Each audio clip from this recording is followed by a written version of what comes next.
This is another moment of Twilight Zone trivia.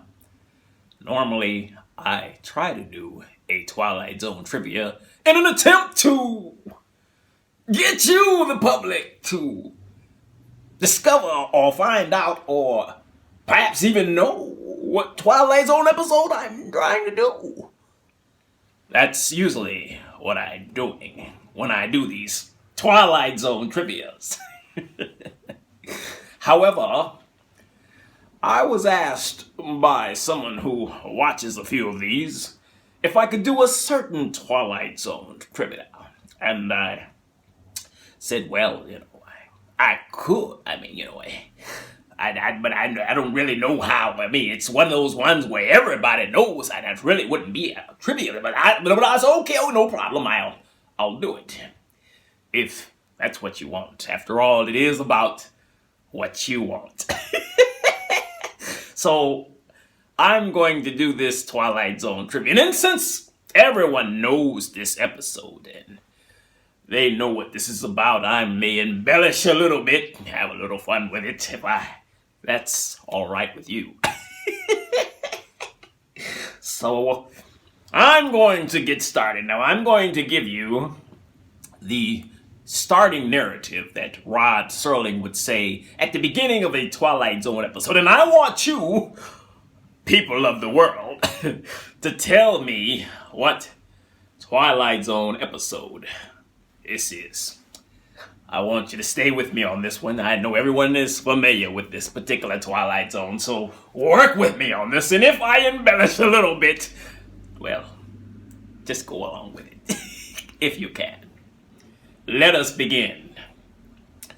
Tonight's story in the Twilight Zone is somewhat unique and calls for a different kind of introduction. This, as you may recognize, is a map of the United States. And there is a town there called Peaksville. On a given morning, not long ago, the rest of the world disappeared and Peaksville was left all alone. Its inhabitants were never sure whether the world was destroyed and only Peaksville left untouched or whether the village had somehow been taken away. They were, on the other hand, sure of one thing: the cause. A monster had arrived in the village. Just by using his mind, he took away the automobiles, the electricity, the machines, because it displeased him. And he moved an entire community back into the Dark Ages just by using his mind. Now I'd like to introduce you to some of the people in Peaksville, Ohio. This is Mr. Fremont. It's in his farmhouse where the monster resides. This is Mrs. Fremont, and this is Aunt Amy, who probably had more control over the monster in the beginning than almost anyone. But one day, she forgot. She began to sing out loud. And the monster doesn't like singing. So his mind snapped on her, turned her into this smiling, vacant thing you're looking at now. She sings no more. And you'll notice that the people in Peaksville, Ohio, have to smile.